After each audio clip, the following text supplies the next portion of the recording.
이번 시간부터는 생애주기, 생애기초라고 했죠. 우리가 그래서 인문의 영역부터 시작해서 한 3문제, 이론기초에서 한 전후해서 10문제, 그리고 또 다른 10문제의 영역으로 우리가 생애기초. 그래서 인간이 태어나면서부터 죽을 때까지 그 인생에 있어서 어떠한 특징을 보여주며 어떠한 필요성이 있고 어떤 것을 우리는 도와야 되는가를 알아보고자 하는 거거든요. 그래서 여기 인간 발달 주기라고 이렇게 제목을 달았습니다만, 인간 발달 주기는 우리가 복수본 기분으로 에릭슨의 신자, 죽은 자, 신생자, 일생에 걸친 성격 발달 8단계라고 이렇게 쓰지 않았습니까? 바로 그것을 좀 더 확대시켜서 또 이전에 배웠던 것을 좀 더 그것을 다시 연결시키면서 정리하고, 그리고 우리가 사용하는 용어로 보도록 하겠습니다. 자, 에릭슨의, 그냥 이 에릭슨 여기 그냥 바로 쓰겠습니다. 에릭슨의 성격 발달 8단계는 신자, 죽은 자, 친생자, 그래서 신뢰감 대 불신감, 자율성 대 수치감, 그리고 주도성 대 죄책감 또는 죄의식, 그리고 근면성 대 열등감, 그리고 자아 정체감 대 역할 혼미, 그리고 친생자, 친밀감 대 고립감. 양극 이론에 의해서 긍정적 측면의 발달과 부정적 측면의 발달을 신자, 죽은 자, 친생자, sen상성 대 침체감, 그리고 자아 통정 대 자아 통정, 자아 통합이라고도 하죠. 그러면서 절망감. 자, 이렇게 긍정적 측면의 단어로 볼 적에 신자, 죽은 자, 친생자로 이렇게 발달해 간다라고 정리를 했습니다. 이럴 때 주도성의 단계를 일부 출제위원들은 솔선성이라고 쓰기도 한다는 것도 말씀을 드렸습니다. 자, 이 단계를 우리가 일상적인, 여기 말하자면 인간 발달 주기라고 설명을 했으니까 이 단계를 본다면 신뢰감 대 불신감은 이 시기는 영아기라고 할 수가 있습니다. 영아기. 그다음에 자율성 대 수치감은 유아기인데, 유아기는 한 번 설명을 했었습니다만 한자가 2가지가 있는데 젖먹이 시기에 가까운 유아기 때문에 여기는 영아기 또는 신생아기의 영아기라고, 여기는 유아기, 젖먹이에 관련된 유아기라고 합니다. 유아기. 한자를 썼습니다만 유아기. 그다음에 주도성 대 죄책감은 유치원 단계로서 유아기를 쓰더라도 이렇게 한자는 이렇게 씁니다. 유아기. 그래서 이 합쳐 어린이집 유치원 단계 피아제로 본다면 전 조작기와 같은 것은 유아기 이렇게 쓰기도 하고, 요즘 출제위원들은 그냥 그런 말 잘 안 쓰고 그냥 유아기여도 가로 안에 넣고 나이를 이렇게 제시합니다만, 그다음에 근면성 대 열등감의 단계는 우리가 학령기라고 하되 그냥 아동기 또는 학령기라고 이렇게 씁니다. 그다음에 자아 정체감 대 여파론미의 단계는 청소년기라고 씁니다. 자, 청소년기를 넘어서면 어른이 되었다고 설정을 하는데, 어른이 된 시기를 사람이 되었다 해서 성인기라고 한자를 쓰되 성인 초기, 성인 중기, 성인 후기로 나온다고 말씀드렸습니다. 성인 초기를 이렇게 청년기, 성인 초기죠. 다음에 중년기, 우리는 장년기보다 중년기를 많이, 성인 중기죠. 다음에 자아 통합 대 절망감, 노년기, 성인 후기죠. 이렇게도 우리가 본다면 일상적으로 사용하는 이런 용어로서 이렇게 영아기로부터 시작해서 노인기, 노년기까지 8개 단계로 설정을 하고, 그 전에 어찌 보면 우리가 고집하고 있는 이 시기라고 합니다. 임신기라고 하는 소위 태아기를 넣어서 9개 단계로 이렇게 나누고 있고, 9개의 문제가 그냥 나온다라고 이렇게 설정을 했습니다. 이 단계를 이제 각각 다른 학자 프로이드와 연결시켜 본다면, 프로이드는 리비도에, 여기 에릭슨은 심리 사회적 위기의 극복 과정을 통해서 일생에 걸친 8단계로 설명을 했지만, 프로이드는 리비도의 위치 변화를 통해서 5개 단계, 청소년에게 5개 단계로 하지 않았습니까? 이미 앞에 설명했지만 에릭슨의 신자, 죽은 자, 친생자 할 때 신자, 죽은 자의 5개 단계를 그대로 이어서, 여기는 구순기 또는 구강기, 여기는 학문기, 또 여기는 남근기, 성격 발달의 결정적 시기라고 하지 않았습니까? 그리고 근면성대 열등 가문 시기는 리비도 위치가 잠시 숨을 죽이는 이렇게 해서 잠복기 또는 잠재기. 그리고 자아 정체 감대 역할오면은 제2차 성징이 나타나는 2차 성징이 나타난 어린 시기라고 해서 그냥 생식기라고 이렇게 해서 청소년기까지를 이렇게 5개 단계로 나눴던 것입니다. 그런가 프로이드는 이렇게 5개 단계로 나눈 거죠. 그에 비해서 인지 발달로 본다면 짱 피아제와 같은 경우에는 인지적 측면에 초점을 두고 발생론적 인지론에서 4단계로 나누고 있지 않습니까? 옛날에 우리가 그 학교 다닐 때는 5개 단계였지만 지금은 그냥 통론이 4단계로 나눠서 합니다. 그래서 영아기, 엄마 아빠의 무릎에 들 적에는 이 단계는 아직은 언어 발생 이전의 단계로 설명을 해서 감각 동작기 또는 감각 운동기라고 설정하고 어린이집 유치원의 단계는 묶어서 전조작기라고 이렇게 표현을 했습니다. 다음에 학령기, 아동기라고는 초등학교 단계는 구체적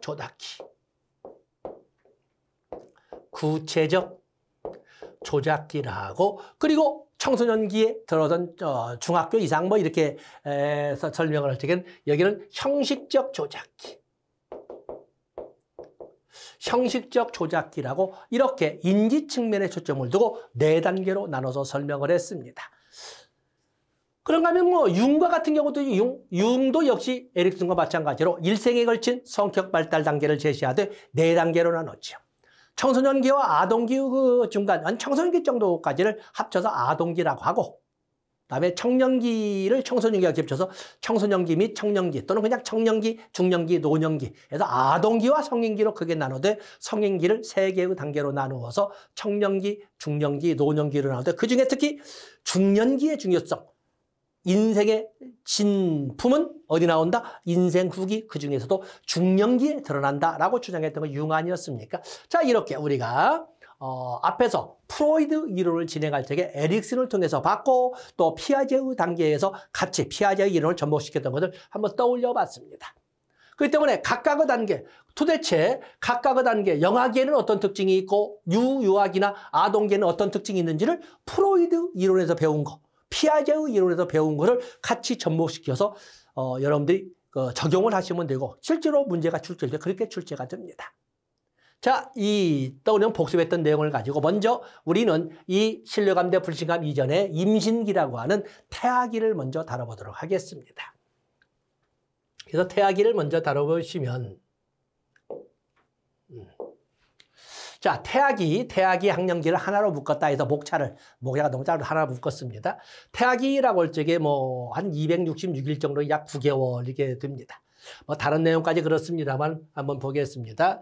태아기는 이중의 나선형으로 23개의 염색체, 또 여성은 앉아 또 23개의 염색체가 합쳐져서 46개의 새로운 염색체 배합이 이루어진다.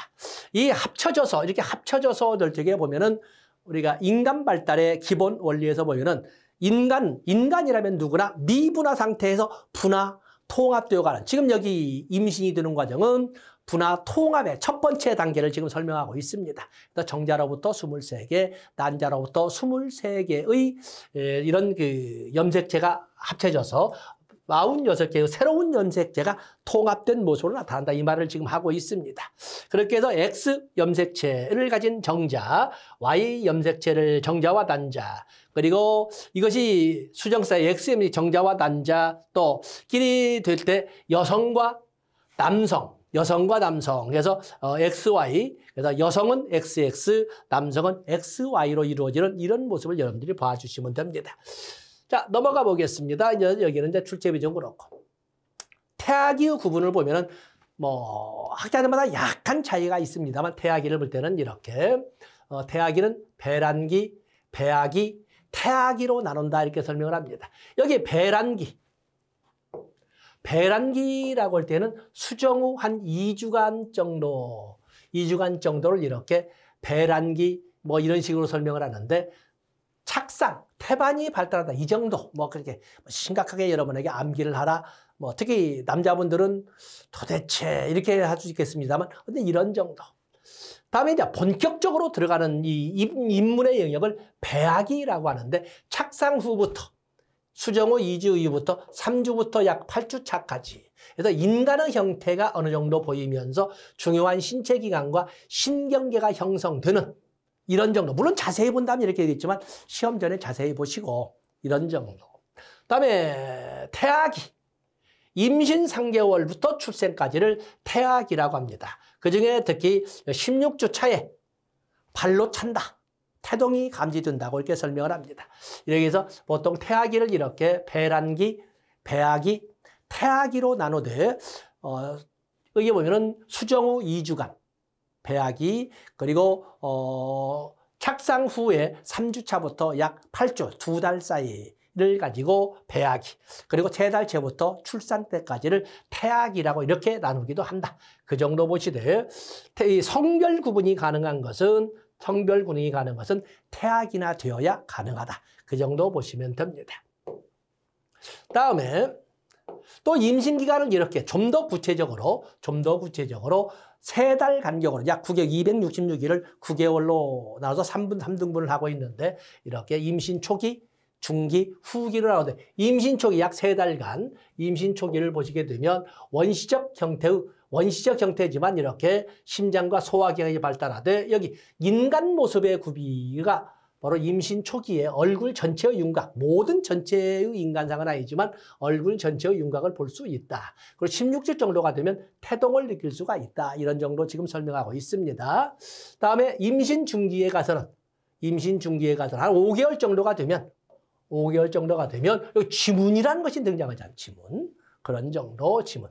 요즘은 워낙 AI가 발달하다 보니까 지문마저도 뭐 한 10분이면 복제한다고 하니까, 옛날에는 그야말로 지장을 찍어서 이렇게 해서 지문을 가지고 본인이냐 아니냐를 가지고 이렇게 해서, 옛날에는 도장을 파가지고 오면 도장 파는데 어떤 건데 도장을 워낙 복제를 많이 하다 보니까 지문을 찍었는데, 지문마저도 이제는 한 10분이면, 그렇기 때문에 무슨 전동 열쇠를 만들어 놓은들 무슨 의미가 있냐라고 할 정도 아니겠습니까? 또 그런가 하면 여기 보면은 임신 후기, 여기 니은번 자궁 밖에서의 생존 능력은 26주 정도는 돼야 한다라고 한답니다. 그런 정도 보시면 되겠어요. 다음에 중요한 것은 태아기 검사인데, 여기 보면 서비스 문제로 나오는 것이 태아 건강에 영향을 미치는 요인입니다.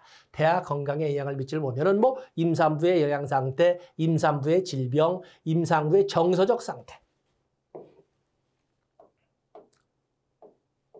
또 그러면 연령, 흡연, 그러니까 노산이란 말을 쓰고 있지 않습니까? 노산. 요즘은 노산 이렇게 되면, 요즘은 국가 사회적 차원에서 만약에 노산의 입장에 있어서 보건소라든지 방문을 하게 되면 아주 상세한 검사까지 하고 많은 도움을 주거든요. 그렇기 때문에 임신을 가지고 너무 두려워하시지 않아도 되는 세상은 됐습니다. 그래서 여기 어떤 연령은 대단히 큰 영향을 미치고, 흡연, 음주, 약멸, 환경, 공해, 사회 경제적 지위.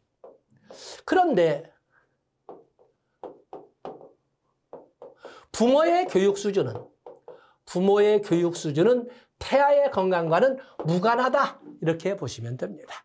그래서 곧잘 나오는 것이 부모의 학력과 태아의 건강은 무관하다라고 이렇게 보시면 됩니다. 다음에 태아의 검사가 이렇게 있는데, 태아기 검사에 보면 양수 검사, 육모막 검사, 초음파 검사, 산모 혈액 검사 등이 있는데, 특히 이 양수 검사에서 다른 거 다 있습니다만, 양수 검사, 특히 다운 증후군에 관한 사전 검사로서는 양수 검사가 있다. 이런 다운 증후군.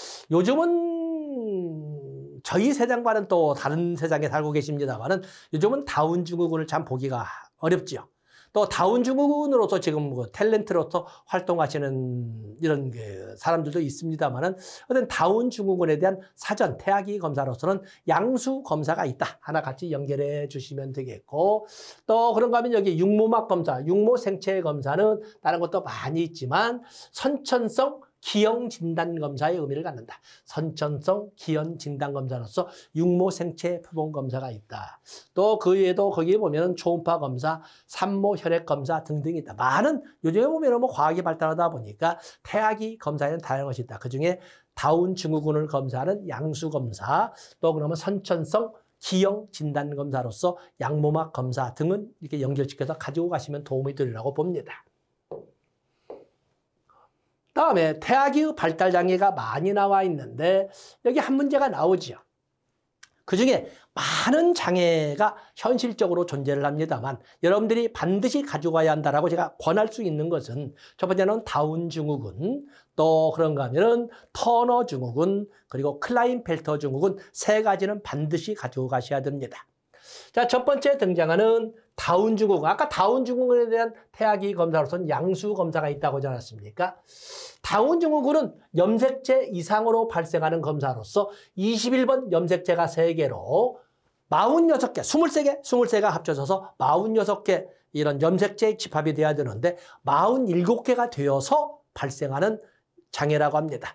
그래서 이 21번 염색체가 3개에서 21, 트라이소미 21에서 21 삼체성이라고 부르는 장애가 다운 증후군이고 앞에 봤던 양수 검사와 같이 연결시켜 놓으시면 됩니다. 그 특징은 뭐 많은 분들은 지금도 역시 볼 수 있지 않습니까? 얼굴이 둥글둥글하면서 동서고금을 막론하고 목이 짧고 손가락, 발가락이 다 짧고 눈도 짧고 하면서 약간의 정신지체적 특징을 보여주고 이런 특징을 보여주는 다운 증후군. 21번 삼체성이라고 한다 보시면 되고 그다음에 여기 나오는 터너 증후군과 클라인펠터 증후군, 터너 증후군과 클라인펠터 증후군은 그냥 염색체 이상이 아니라 성염색체 이상으로 나타나는 이상 증후군이라고 합니다. 그래서 여기는 여성의 성염색체, 그래서 여성의 성염색체 이상으로 등장하는 정상 여성의 성염색체가 XX고 남자는 XY인데 정상적인 여성과는 달리 XX이어야 하는 성염색체가 하나밖에 없어서 X염색체가 하나밖에 없어서 등장하는 걸로써 여성의 기능 수행에 장애가 발생하는 어떤 여성만이 등장하는 여성만에게 찾아볼 수 있는 성염색체 이상 증후군을 터너 증후군이라고 하는 것입니다. 터너 증후군에서 보시고 다음에 클라인펠터 증후군은 남성의 염색체 이상으로 등장하는 걸로써 그래서 남성에서 나타나는 2차 성징부터 시작해서 남성이 가져야 될 기능 수행에 어느 정도 장애가 도드라지게 나타나 있는 이런 장애를 클라인펠터 증후군이라고 하는 것입니다. 때문에 터너 증후군과 클라인펠터 증후군은 여성에게만 나타나는 남성에게만 나타나는 성염색체 이상으로 인한 이런 이상으로 일어난 장애다라고 이렇게 봐주시면 되겠습니다. 자세한 것도 보겠지만 이런 정도 보시면 되고 그 외에도 페닐케톤요증이나 혈우병, 헌팅턴병. 요즘은 혈우병은 참 들어본 지가 참 오래됐습니다. 혈우병도 외워보면은 선천적으로 돼 있죠. 혈액응고인자. 요즘 보면은 혈액응고 들어오면 아스피린을 많이 먹어서 다쳤는데 피가 굳지 않아서 이런 얘기를 드물게 들어보기는 합니다만 그것이 선천적으로 가지고 나타나는 장애는 혈우병이라고 합니다. 근데 혈우병이라고 하는 것은 혈우병에 보면은 여기 환자는 남아에게만 있다. 선천적으로 나타나는데 혈액응고인자 불표보로 나타나는 이런 장애로서 남자에게만 나타나는 것이 혈우병이 있다라는 것을 봐주시면 됩니다. 또 그러면 헌팅턴병도 있고 이런 것이 있는데 반드시 여러분들은 다운 증후군, 터너 증후군, 그리고 클라인펠터 증후군 3가지는 가지고 간다 이렇게 부탁드리겠습니다.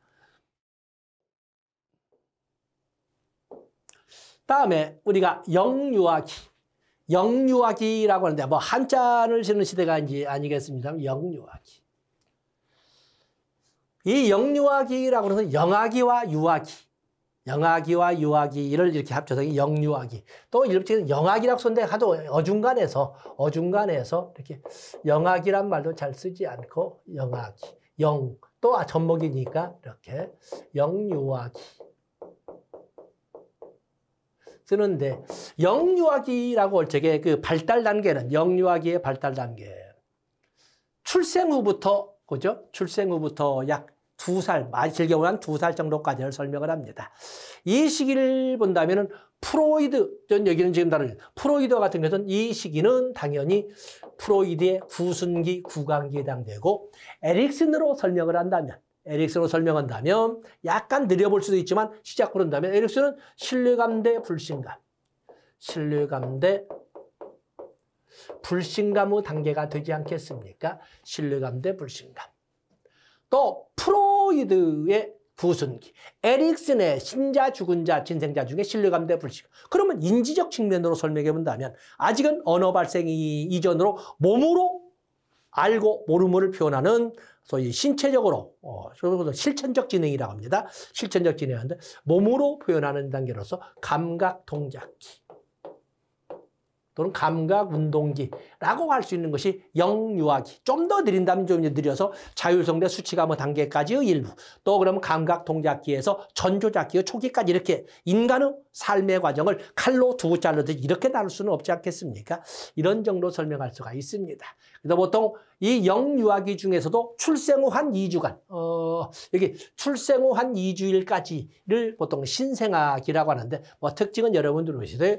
여기 보면은 신생아는 하루에 한 1시간에 4시간가량 온다. 우리가 좀 신경을 안 쓰고 또 우는 기간 동안에는 뭐 특히 남자와 같은 경우는 거의 들어가 볼 일도 없어서 더욱더 그러겠습니다만 이런 특징도 있다는 것을 봐주시면 됩니다. 자, 중요한 것은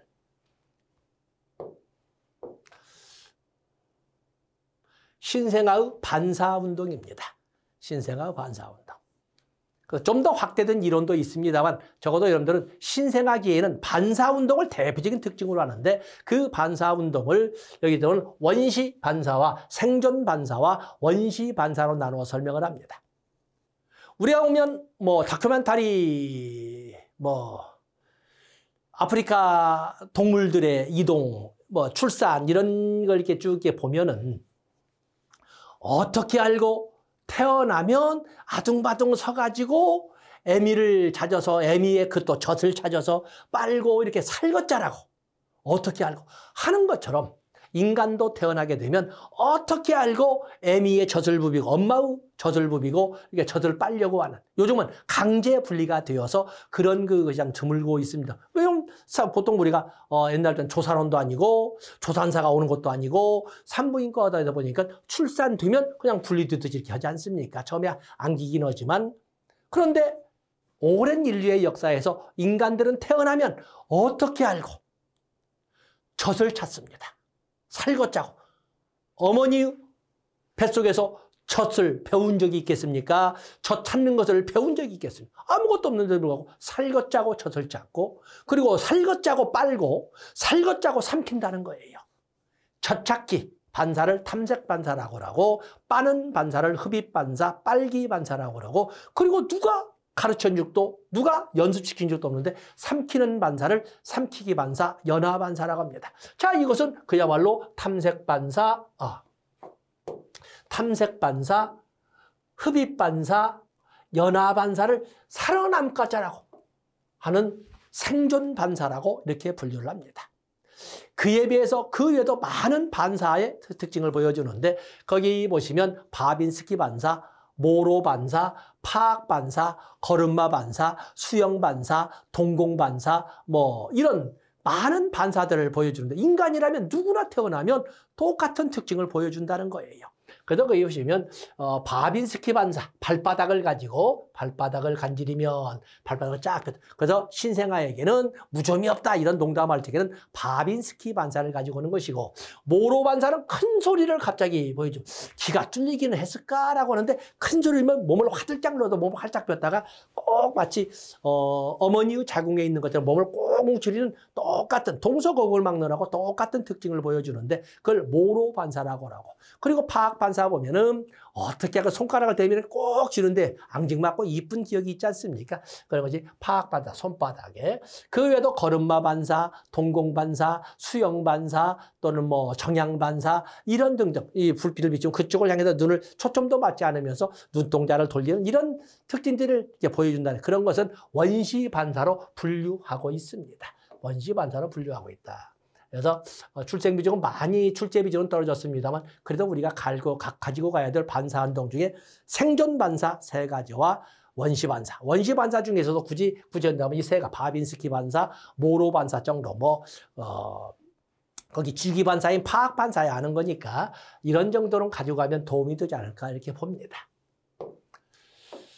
다음에 출생 후 2주 신생아기부터 시작해서 길게 보면 2달까지 본다면 자 앞에서 봤지요? 그래서 신생아에 미리 적었습니다만 구강기, 신뢰감대, 불신감, 또 감각, 동작기 이미 한번 적어봤으니까 이렇게 이 단계의 특징을 보면은 이 앞에 봤으니까 뭐 굳이 판서할 것 없지요?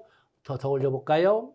구강기의 특징, 영아기의 특징. 그래서 구강기나 에릭슨의 유아기로서 신뢰감대, 불신감. 또 피아제의 인지 발달로 본다면 감각, 동작기. 그런데 자 여기 신체적 측면으로 본다면 인간들은 꾸준히 연속성을 가지고 인간 발달 원리를 본다면 인간 발달은 연속성을 가지고 있는데 연속성을 가지고 있으나 불규칙성, 동요성을 가지고 있다. 어떤 때는 가파르게 발달을 하고 어떤 때는 더디게 발달하고 어떤 때는 침체되어 있고 이런 특징을 보여주는데 여기 보면은 바로 여기 신생아기를 포함한 신생아기와 영아기의 시기에 신체적 발달의 제1급등기가 된다. 신체적 발달의 제1급등기. 그러면 신체적 발달의 제1급등기 그러면 우리는 신체적 측면에서 제2급등기는 언제예요? 제2급등기는 청소년기가 되겠어요. 청소년기. 뒤에 나오기 전에 이 신생아기와 영아기는 신체적 발달의 제1급등기다 이거 봐주시고 다음에 우리가 피아제의 인지발달 이론에서 배웠습니다만 말도 할 줄 모르는 것이 제법 뚜렷한 목적을 가지고 있고 그 목적 달성을 위해서 다양한 수단을 반복적으로 제1순환 반응, 제2순환 반응, 제3순환 반응하는 것처럼 그들 도구를 목적 달성을 위해서 어떠한 방법이나 수단을 반복적으로 운용하는 특징도 보여주거든요. 바로 그것을 여기서 다시 인지발달에서는 목적과 수단과의 관계에 대한 정신적 조작이 가능하다. 정신적 조작에서 반복 또는 순환 반응, 제1순환 반응, 제2순환 반응 또는 제2차 도식의 협응 이런 용어 쓰지 않습니까? 그래서 이 정신적 조작도 가능하다. 여기 반복적 경험과 실험을 통해 이런 말 쓰지 않습니까? 이것을 우리가 피아제에서 감각 동작기에서 배웠던 거였어요. 또 그러면 사유성 발달 했는데 특히 사유성 발달, 애착, 영유아기일 때 영아기에서 가장 대표적인 사유성 발달은 애착인데 양육자와의 사이에서 영향되는 애정적 유대관계. 그렇죠? 요즘이야 보통 출산 후 엄마를 조실 부모도 그런 조실 부모가 있을 수가 없죠. 그런 경우가 드뭅니다만은 특히 양육자 중에서도 엄마와 갖게 되는 이런 심리적 유대감을 애착이라고 합니다. 애착. 그래서 주로 엄마라고 적어놨지요. 그 외에도 이 애착이 사실은 애착이 있기 때문에 낯가림도 생기고 애착이 있기 때문에 분리 불안도 생기는데 바로 사유성 발달, 영유아기에서 등장하는 사유성 발달의 대표적인 특징은 애착이 있고 낯가림도 있고 그리고 분리 불안도 있다. 이런 것은 낯가림, 분리 불안도 같이 보강 서류 중에 적어놨습니다. 그래서 같이 참조하시면 되겠습니다. 그다음에 영아기의 발달 단계를 이렇게 했는데 영아기의 발달 단계 보면은 사실은 영아기의 발달 단계라고 적었지만 여기는 피아제의